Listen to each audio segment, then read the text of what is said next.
Hey, Billy, how are you? Welcome, welcome, welcome. Let me turn this down some. I still think it's too loud.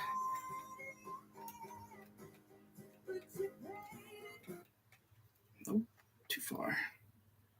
Hey, Miss Pebbles, how are you?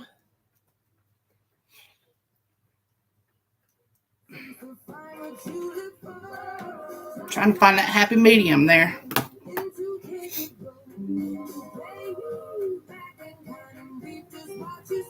Oh, well, hello, Miss Shirley.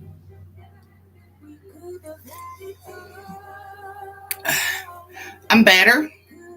I'm not completely there yet, but I'm better. Thank you for asking. I have a voice now.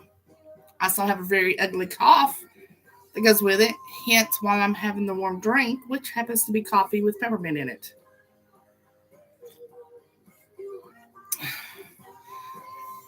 Now then, Billy, do I call you Billy?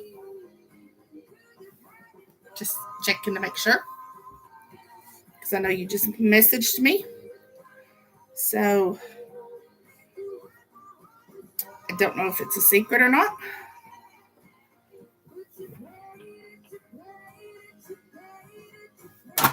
I think you should be incognito and just stay Billy. I think Billy Dawn is nice. I like that name. I even like the way it's spelled. Are we ready for tonight? There's a lot of different characters here, which means a lot of different voices and a lot of action. So let's hope I can do this.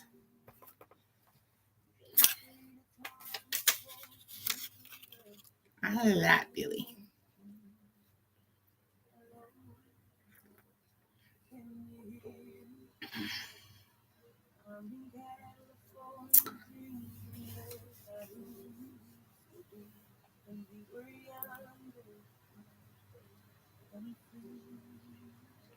Looks like we'll probably get through about 3 chapters tonight.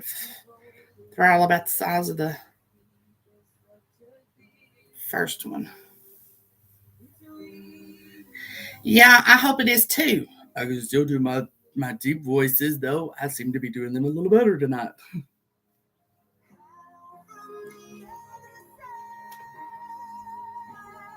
Whew. Love me some Adele.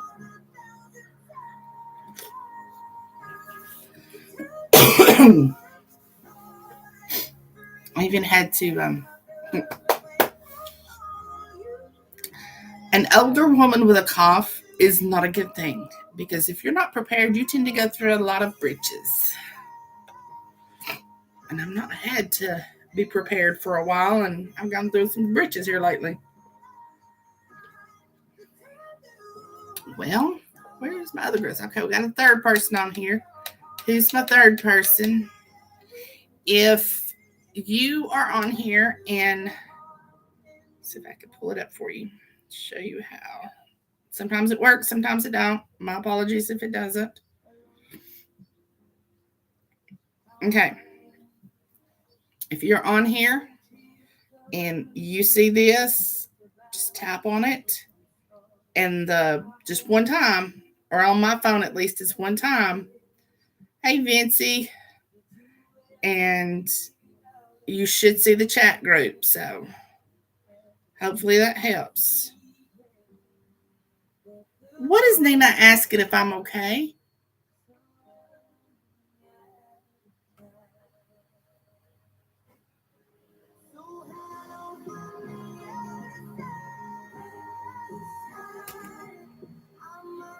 Hey, Vincy Lou Who. Yes, sneezing doesn't help. And then today, I was listening to this book. Oh my gosh, y'all. If you have not read Shannon Meyer's 40 Proof series, you have to read it. It's on audiobook. So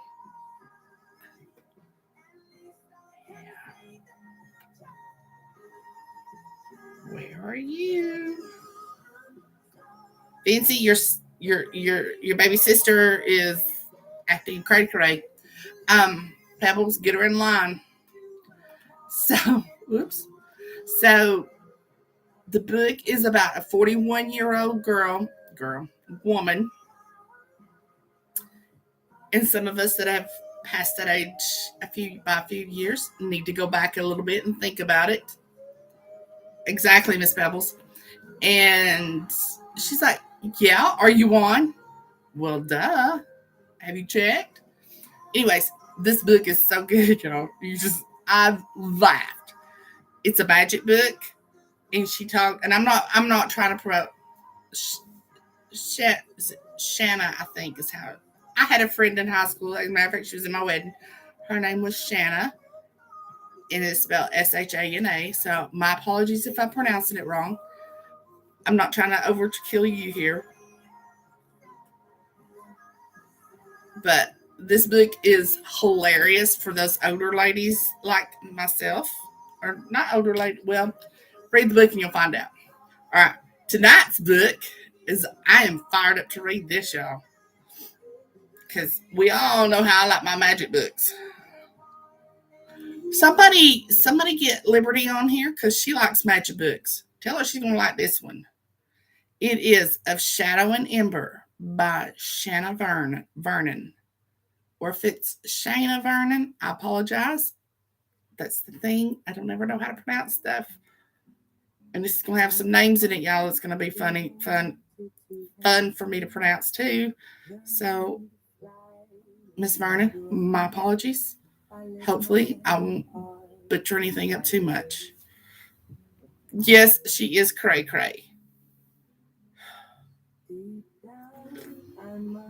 And apparently she still can't get on because she still ain't on here. I'm speaking about Miss Nina, who will probably be on here as Ori. So those of us, when Ori gets on here, then you'll know who I'm talking about. Okay. So let's go ahead and get started and see if we can't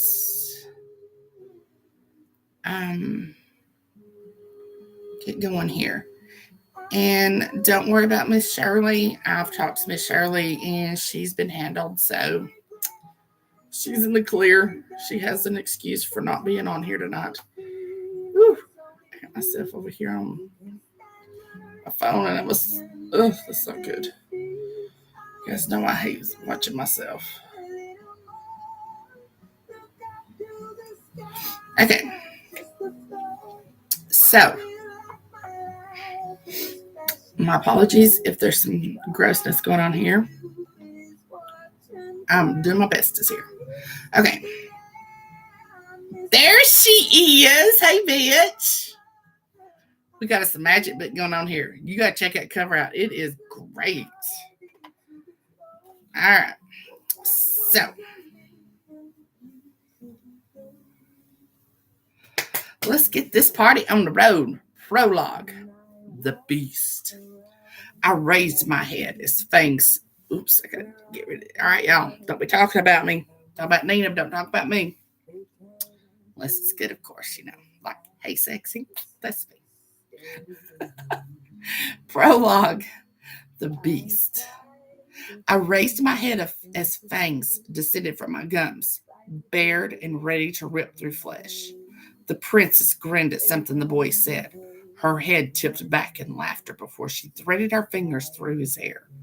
The boy's arms were around her waist, adoration shining in his eyes as they remained fixated on her face, not noticing me inching forward through the shadows. He pulled back and caressed her cheek before raising her chin and so softly pressing his lips against hers. The princess sighed and smiled against his mouth, and my limbs began moving without my consent, shifting into the light, and my mouth let out a low growl. Chapter 1. Ariana. Lightning flashed across the black sky, recharging my soul as it illuminated Aiden's earth-brown eyes. Thunder crashed, beating as if it was my own personal drum, the energy beneath my skin alive and thrumming. One more kiss, and then I really must return to my post, Aiden whispered as he wrapped his arms around my waist and touched his soft, supple lips against mine. In just 2 short weeks, we would be sealing our mating bond, and I could barely believe it. Most days since he proposed were spent in fear that my parents would change their minds about allowing me to mate for love instead of political gain or power. It was the darkest hour of the night as we stood on the cobblestones outside the palace, our bodies pressed flush against each other as I distracted him from his work. Aiden had completed his guard training the year before at just 20 years old and had been putting in the effort to work his way up the ranks until I came around and turned his mind into something else. I sighed and ran my hands down his chest, feeling his lean muscles through his lightweight armor, making my way lower until I found what I was looking for and squeezed lightly. Ooh la la. Aiden groaned and spun me around, leaning me up against the warm stone wall next to his recently vacated guard post, and pressed his body flush against mine. I could feel him growing harder through the thin chemise. I never can pronounce that word right. Chemise. My cloak long since discarded on the ground. He lifted his tanned knee and wrapped my leg around his waist, his fingers skimming my body as his hand traveled up my thigh, tingles spreading across my skin in anticipation. Our lips collided, his tongue seeking entrance before swirling around mine, going through the familiar dance as we had for the past 3 years since we were 18 years old and our friendship blossomed into something more. I'd hardly been able to contain my excitement. Vincy, is this too loud? I can never. To me, it sounds kind of loud. My ears itching, y'all.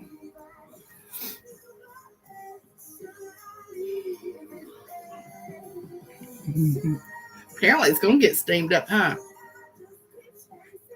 I wasn't totally expecting that. Thank you, Karen. Thank you, Vincy. Let's see. It's hardly been able to contain my excitement when he'd finally asked for my hand a few months before. Though my parents had agreed I could mate whom I pleased, being that I was the spare child, my two older sisters held the responsibilities of the throne. I assumed their goodwill would wither eventually. So far, it hadn't, and I didn't intend to push my luck. I knew the king and queen wished I would set my eyes higher than a guard, but I wasn't concerned about his station. Aiden was the kindest soul I'd ever met, and I'd rather bind myself to him than any political alliance like the others in my court. A crack of lightning streaked across the sky as Aiden's hand found my bottom, and he rubbed his length against my soft flesh before freezing, removing his lips from mine and lifting his head in confusion. What is it? I whispered, droplets of rain beginning to fall from the clouds above. Do you hear that? Aiden asked, lowering my leg to the floor and looking into the distance, squinting in his attempt to see better in the darkness. It's just the storm, I said, pulling his face back to mine. But he refused to budge, his eyes focused on the shadows beside us.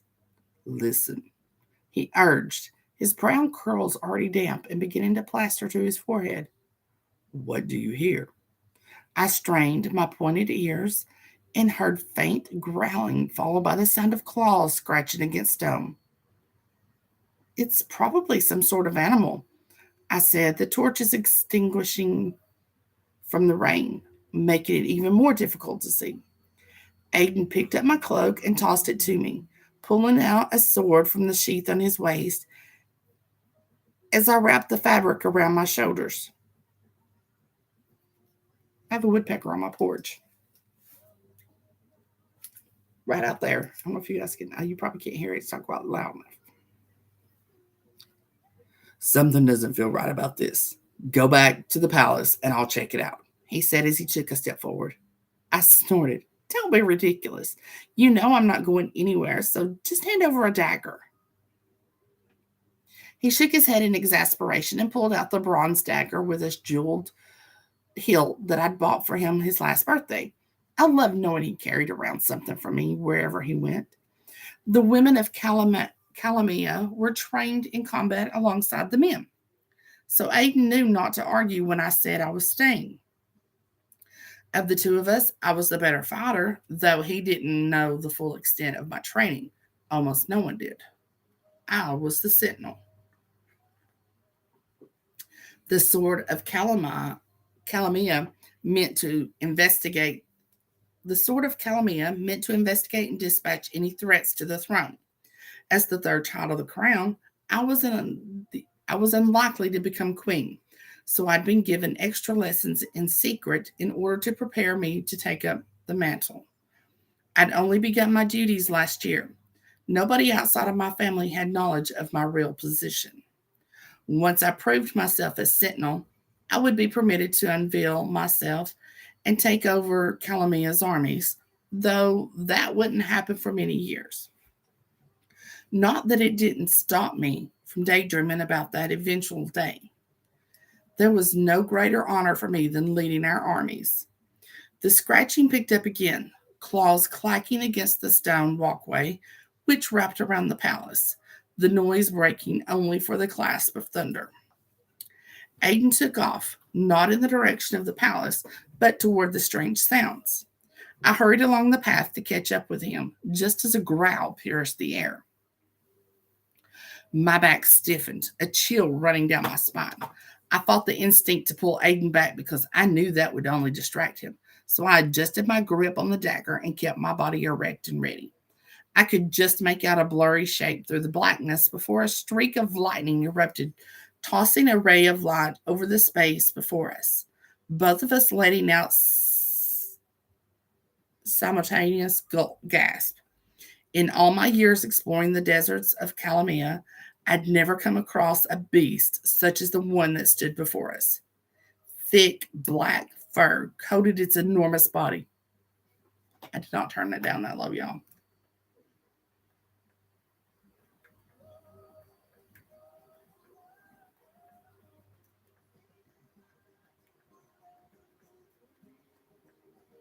The next song will be screaming at me.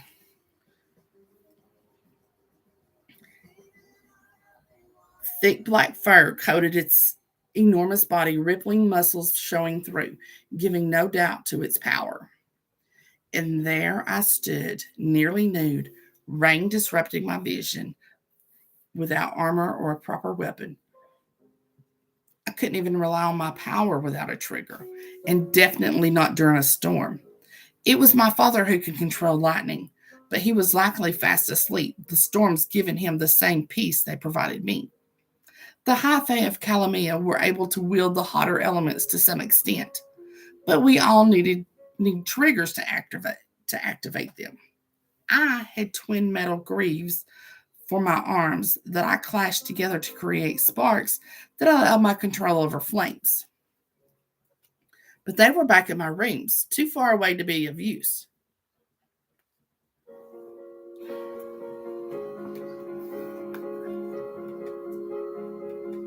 I've never seen any of this before. I cursed myself internally for being such a fool. imagining what my trainer would say. Vanner would likely slap me silly if he discovered I'd left the palace in such a state. Aiden had a very low level of power, and the most he could do was warm his body. It had never mattered to me that he came from a common family before that very moment, because our people bred for power. The elite were the strongest, the lower class ending up with much weaker power levels. It had never been important how powerful he was until we stood before a beast even Aish wouldn't allow in her realm. Aiden allowed Aiden swallowed audibly before lifting his sword, which seemed hilariously inadequate to fight the monstrosity that crouched before us, readying itself to strike. I tried to fight the urge to flee. My position as sentinel gave me the tools to apprehend Fae, ones who were large and strong, but this creature was on a wholly different level.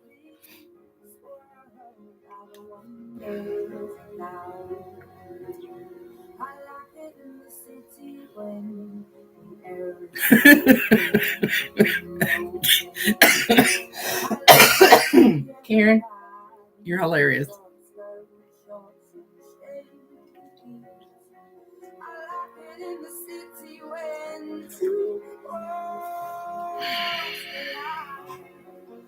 Ain't nothing like kissing a big lip man. Mm. Twin horns adorned either side of the beast's head, gleaming in the soft light as it opened its maw, snarls ripping from between massive fangs. That was the only warning we received before the beast struck. It jumped straight for Aiden, but Aiden rolled on out of the way just in time, leaping up and swinging his sword wildly. His blade connected with the creature's chest, black blood seeping through the gaping wound. The close miss nearly brought me to my knees in fear. No fae that I had ever encountered had black blood. Whatever this abomination was, it certainly wasn't fae, and Aiden couldn't even summon a shield to protect himself. Only the strongest could. My shield would do nothing for him, as it wasn't something I could extend past my own body. The beast howled in pain, swiping out wildly with a clawed paw. I tightened my grip on the dagger and moved forward with a jab toward the beast's shoulder, hoping to hit an artery as my heart pounded in my chest. Though, if I was being honest with myself, I had absolutely no idea what the anatomy of the creature was. It had black blood, for Aish's sake.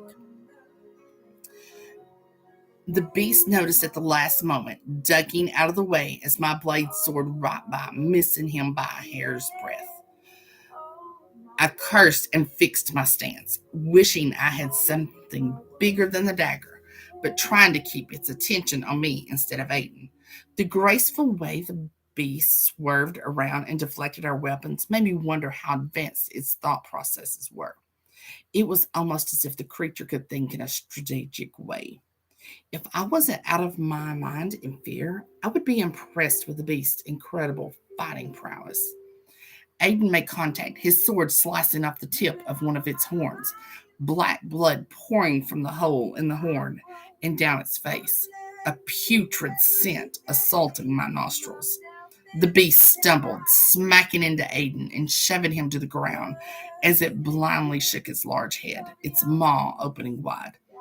A high-pitched keening pierced my ears, digging into my skull as I latched onto the sides of my head. My face screwed in agony. My power surged inside me, begging for release, but there would be none. Even if I had my bracers, they would be next to useless in this dreaded rain. The beast swiped out angrily with its paw, not able to see through the blood covering its face as its claws extended, ready for maximum damage. Aiden wouldn't have time to get out of the way from his position on the floor. Aiden, the boy who'd captured my heart and stood by my side through all my crazy schemes, was about to be mauled. I did the only thing I could think to do. I leaped forward, landing between them, my back facing toward the beast, my shield forgotten in my haste. Aiden's eyes looked up at me, horrified, as he watched the beast's claws swipe across my back, a searing pain burning through my torn flesh. I fell into Aiden's waiting arms, and he dragged me out of harm's way, placing me on the ground before jumping up and swinging out with his sword. I twisted around, screaming in agony from the simple movement, and watched in horror as the beast knocked the blade out of Aiden's hands. It snarled, spittle flying from its angry maw, before extending its claws and sinking them into Aiden's stomach. My breath halted, panic slamming into me as Aiden gurgled, a trickle of blood dripping out of his mouth. The beast, its claws deep in Aiden's belly, yanked up, tearing through his abdomen all the way to his throat. Aiden dropped to the ground, his body motionless as the sounds of his feet pounding along the pavement and weapons unsheathing reached my ears. My mouth wrenched open, a terrible scream splitting through the darkness as I lay there, unable to move, as I watched the life bleed out of Aiden's eyes. His fingers stretched out toward me on the cold stone ground as the beast slipped away into the shadows.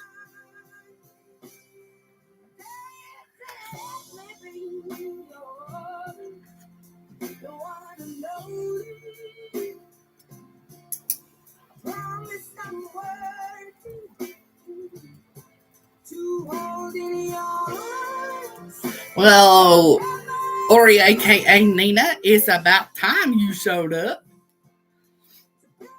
I love you, Mini Me.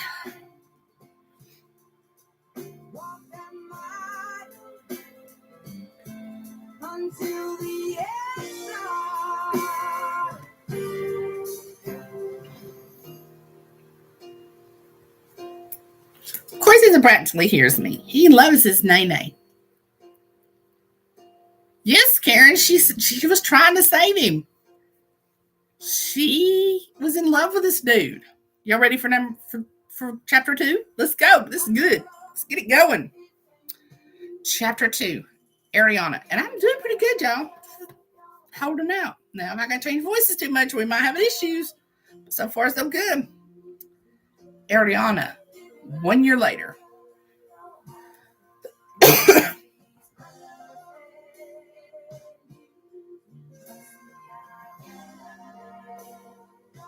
Hold on, I'm trying to see who's.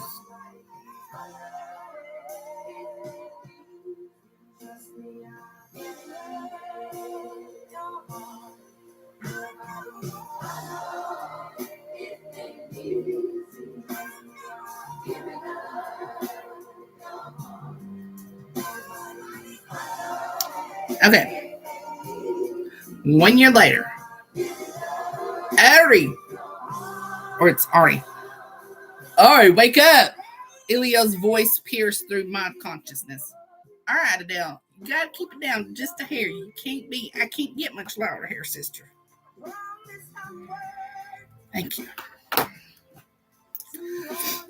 My eyes flew open and I clutched a hand to my chest, desperately trying to calm my racing heart as the traces of my nightmare trickled away. It had been a year since my future was stolen from me with a single swipe of that wretched beast's claw. A year that I'd spent tirelessly pursuing the creature, sleepless nights blurring together as I relentlessly scoured every speck of sand of Calamia. But to my increasing frustration, I'd found nothing. It seemed as if the beast disappeared into the shadows after ripping the life away from my love, from my future. I would never again look into the warm brown eyes of Aiden, my chosen mate, the one I was supposed to spend the rest of my life loving with every inch of my heart, a heart that was now torn in a way that I didn't think would ever recover. I was shattered, and the only person I hadn't completely fallen into, and the only reason I hadn't completely fallen into despair was Elio.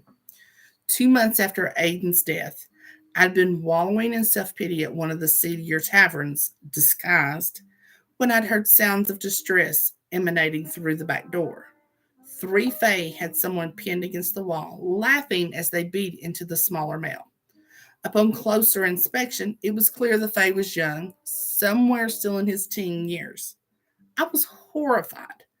I quickly incapacitated the thugs and brought the young Fae back to the palace, where I discovered his name was Elio and he was only 16. He mentioned nothing of his past beyond that he had no family or way to support himself.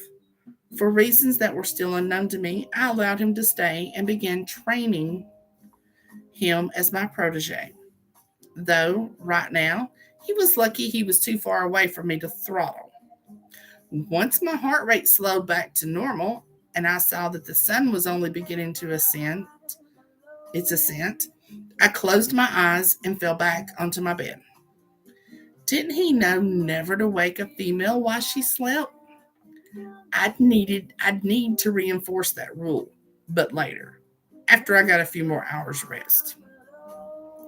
If you don't have a good reason to wake me up, don't. Not even for sexy time. Because when I'm asleep, leave me alone. I need my sleep. I'm a Taurus. Leave me alone. I sleep 26 hours a day. Thank you. Unless you can do sexy time while I'm sleeping. I don't have to move. I don't have to work. If you do all the work, I'm happy with it. Don't wake me up. Once my heart rate slowed back to normal and I saw that the sun was only beginning its ascent, I closed my... Oh, I didn't read that. The sound of glass shattering and Elio's muttered curses pushed away my hope of my return to sleep. I threw off my furs and sat back up. Aisha's tits, Eli! Why are you waking me up at this godforsaken hour? He laughed at my anger, having gotten used to my attitude months ago. It's Calidia's mating ceremony today. You need to start preparing. His happy demeanor slipped away. Also, the palace is overrun with peace delegates, and they make my skin itch. Oh, right. My eldest sister was having her mating ceremony with Horus, the male our parents had arranged for her due to his level of power. Not that personality mattered when it came to power arrangements, but Horus was less exciting to speak with than the dust and sand particles that were frequently discovered underneath my bed. I didn't envy Kalida's future with him, though at least he was nice to look at with his tall stature, muscular frame, and strong jawline. I suppose she could simply request that he not speak when they engaged in siring their heirs. I sighed. You need to get over this skittish behavior, Eli, especially if you ever want to get mated yourself. Elio was shy to the point of ridiculousness and tended to keep the shadows whenever I brought him around guests.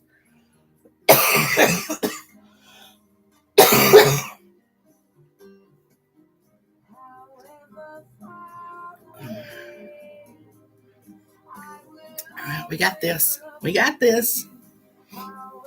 25 more minutes. We got this. Hey, Laura.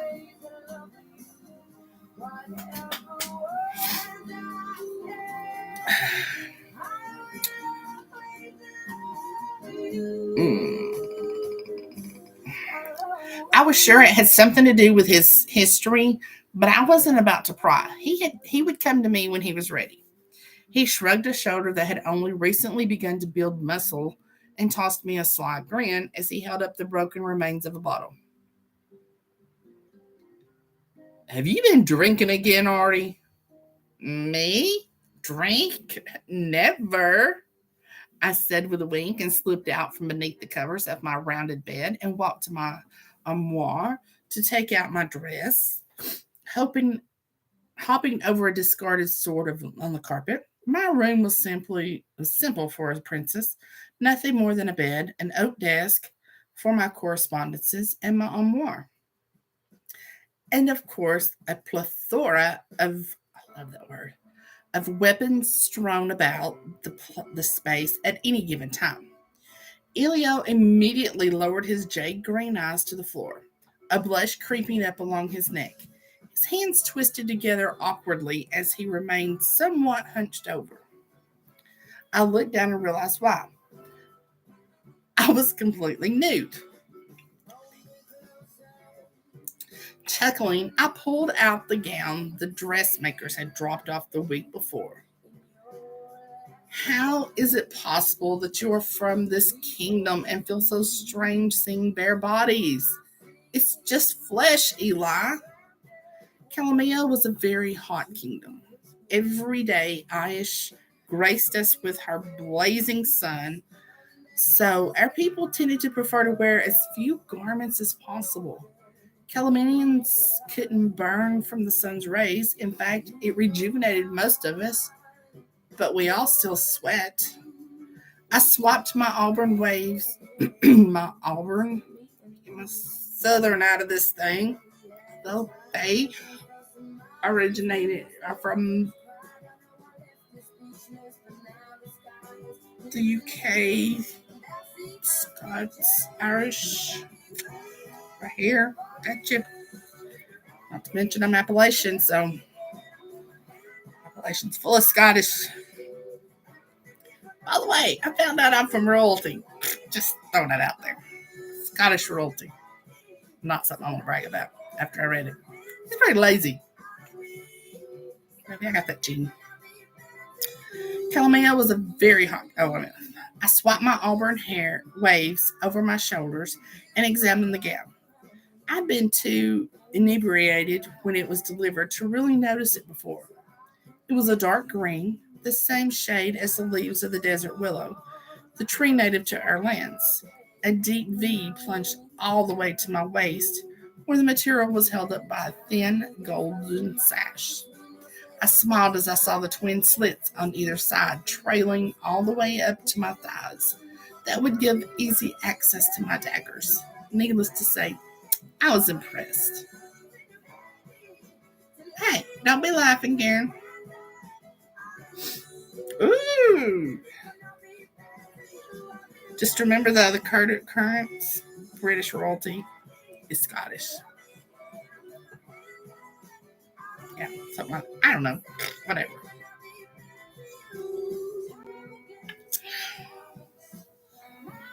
Yeah, I'm from Robert the Second, I think. Second. Um,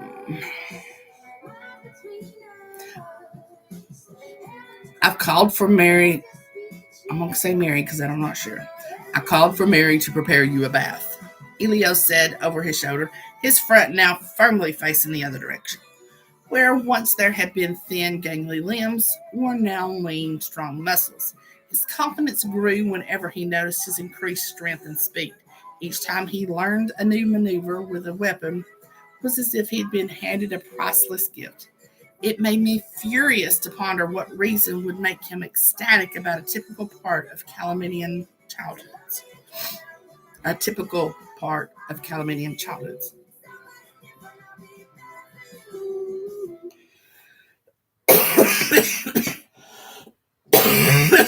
Sorry, y'all. I was afraid this was going to happen. I'm trying to keep my throat lubricated. Before I could reply, the door opened and Mary entered, her gossamer wings fluttering in the soft breeze from the window. Oh, good, you're awake, she smiled, her fangs gleaming against her red skin as she gestured to others in the hall. I slipped on a sheer robe as the servants filed in with buckets of water and went straight into my bath chamber. The sound of water being poured into the tub emanated from the doorway. Oh! She exclaimed, her eyes wide as she beheld the gown in my arms. She ran forward and snatched it from my arms, twirling it around herself. Oh, Ari, this is beautiful. Nobody is going to notice Kalita when you're wearing this. I laughed and shook my head. Mary wasn't a fan of Kalita, and I'd never understood why. I sincerely doubt that, Mary. It's her mating ceremony. I barely managed to choke out the words. Instant sympathy crossing both Elio and Mary's faces. Ari, Mary started, but I waved her off. Don't. I'm fine, really, I said, ignoring Elio's pained expression as I followed the servants into the bathing chamber. It was half the size of my bedroom, the tub taking up most of the space, the white polished marble making the room appear even larger. The same stone covered the entire palace, golden veins crisscrossing at random. As a child, I'd loved tracing them with my fingers to see where they lead. Father had thought it was amusing, mother less so. Without waiting for them to leave, I let the robe fall to the floor, heating up my body temperature from within and getting into the cold bath. The water began boiling within minutes.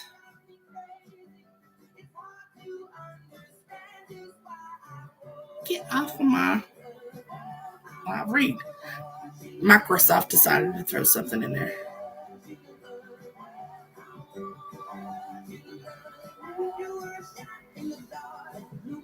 I'm gonna have to go back and read that. You guys are acting cray cray. You've been smoking what Nina's been smoking.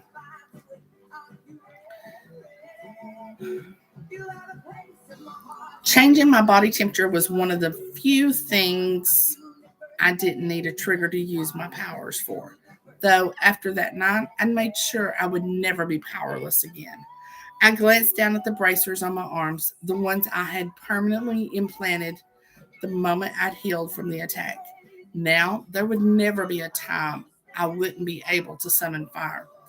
It had burned like the flames from Aish's hell realm to implant, but I had made a sound, not when I'd already suffered the worst pain the moment Aiden died, the moment my entire soul ripped apart. Ari! Ari! Sigh. Mary sighed as she entered the chamber, picking up a bottle of lemon and mint soap from the shelf on the wall and bringing it over. You're allowed to be sad. Nobody expects you to forget Aiden. I winced as she said his name. Mary was the only one who dared. Even my parents didn't bring him up, instead of leaving me to focus on training Elio and doing my duties as sentinel. I worried if it would ever be painless to hear his name, though I wasn't sure if I'd wanted it to be. Would it bring dishonor to his memory to be free of the agony and guilt his death brought? And what if I can never move past this pain? Oh, and what if I can never move past this pain? What if, in the end, I can never feel joy when I think of his name?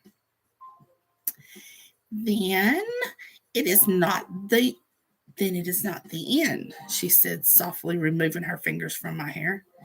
Dip your head beneath the water, Mary commanded, pouring some of the soap under her hands and lathering it up. I did as she asked and closed my eyes the moment her hands began rubbing my scalp. Mary was the one comfort I still allowed myself between searching for the creature, training Elio, and my sentinel duties. Sprites live longer than any other fae, and Mary was no exception. She'd been with me since birth, and I hadn't seen her age a day since. She'd been my constant companion in the often lonely life of a spare princess. While growing up, I studied with my sisters regarding politics and royal expectations. My training switched in my later teen years to war strategy. I'm not playing with myself, I promise. I have on boxer briefs, and they're not going to sit right on my cougar shed. That left me to practice with the guards, where I'd met Aiden, and then my mother had taken over my advanced weapons tutelage once they officially decided to make me sentinel. A sudden splash of water interrupted my thoughts, and I coughed and spluttered the liquid that had entered my open mouth. I turned to Mary and leveled a glower in her direction. Her face was the picture of innocence, though there was a glint of amusement in her amber eyes. Did you not see? That's not an easy one to get. Did you not hear my warning? Did you not? Emma. Okay, there we go. Did you not hear my warning? I'm so sorry, Ari. Sure. Rolling my eyes, I faced forward and wrapped my hands around my knees, ignoring the pain in my back from the movement. Alpha were quick to heal, but Calamanians had it especially easy. Laying out in the sun healed most injuries within a few hours. But something inside the beast's claws had made the process excruciating and oh so slow. 4 mangled scars slashed across my back, stretching from my right shoulder all the way to my left hip. I felt them with every twist and turn of my body made, and I'd come to welcome the pain each time I picked up a sword to practice. It was a reminder of everything I'd lost and kept me focused on what I still needed to do to catch the beast. An hour later, once I slipped into my gown and Mary twisted a few braids into my wavy auburn hair, Elio and I made our way to my middle sister Zari's rooms. The palace was loud and bustling, servants hastily making their way through the corridors carrying mountains of supplies for the ceremony. I banged on her door and turned to see Ilio's outstretched hand.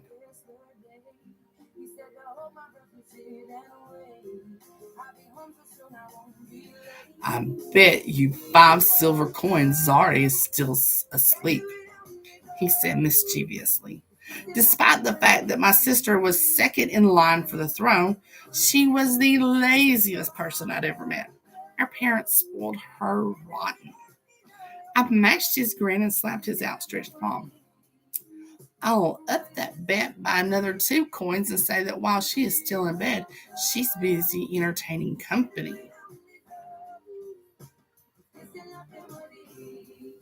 Lord, this is my family, y'all. I mean, this or the family I should have been born into. It's not my family; it's the family I should have been born into. Ilya blushed, and before I could get out another word, the door opened to reveal Elidi, a powerful fire wielder in the army. She was nude, her lean, muscular body glistening in sweat, a devilish grin on her face. Hello, princess, she purred, trailing her eyes up and down my body. Don't you look good enough to eat? Ilio coughed and I raised a brow in amusement. It seems you've already had a full meal. My sister's laugh echoed from inside the room. Stop scaring, Ilio, and come warm me up, Zari whined. I'm cold. Elidi swung the door the rest of the way open and sauntered back to the bed where my sister lay there waiting, wrapped in silk sheets. Sweat beaded her brow, and several strands of hair were plastered against her forehead. You look like you've gone through quite the exercise this morning, I teased, kicking aside stray articles of clothing as I made my way into the room, Ilio remaining at the entrance. Zari yanked a lady back onto the bed and pulled her face in for a punishing kiss. This is the only kind of exercising I do, little sister. She turned back to me, her blue-brown eyes glowing slightly. You should put your swords away and try out my way of burning calories. I'm sure a lady wouldn't mind breaking you out of your ridiculous dry spell. I chuckled at a lady's excited expression and didn't bother correcting my sister. While I'd rejected every mating offer since Aiden's death, I had remained celibate. I frequently found myself lost in spirits in some unfamiliar male's body when the nights became unbearably lonely. Maybe some other time, when we're not supposed to be celebrating their sister's mating ceremony. Zari grinned and slipped out of her bed, sauntering toward her bath chamber and speaking over her shoulder as she walked. Try something besides drinking and searching for that wretched beast, and you might find you actually enjoy life. Enjoy life? What an odd concept. I wasn't entirely sure it was possible after all I had lost.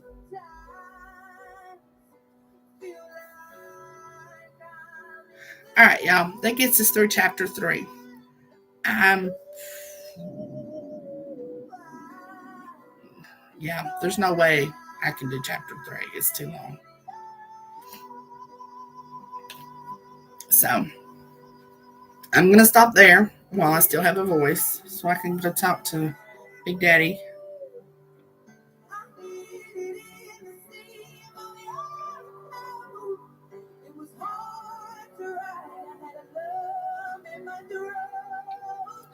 Thank you, Miss Bitch. I appreciate it. I miss you. Thank you, Vincy. Hey, Laura. I thank you so much. I hope I didn't botch it too much. Tell Miss Shana that I appreciate her letting me read this. I really do. um, yes, I have to go rest my voice. Thank you, Miss Billy. I appreciate it. And thank you for joining us tonight. All right, y'all. Go get the book. It is on KU, and it is book 1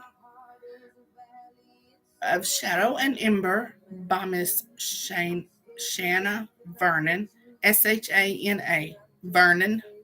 So go get it, read it, and let's see what happens to these 3 sisters. Because hell, it's already getting sexy, and I'm liking that with some magic. Don't we know it? Mm-hmm. Yes, Miss Pebbles, hot tea and honey. That works too. It's all drainage. It's all it is. It's all right here. I can't blow my nose because there's nothing to blow. I can breathe through my nose just fine. It's just trying to go down the back instead of the front. And it's driving me crazy. Tell Miss Shanna that I appreciate her letting me read this, Miss Laura. And I will try to rest my voice this weekend unless I have my 5-year-old nephew. Then we're all in troubles. Karen. Some of us like the back better. Alrighty. So on that note, you guys have a great weekend. And I will thank you, Miss Laura. I appreciate that. You guys have a wonderful weekend, and we'll catch you next week where I hopefully will have a better voice. Happy reading, y'all.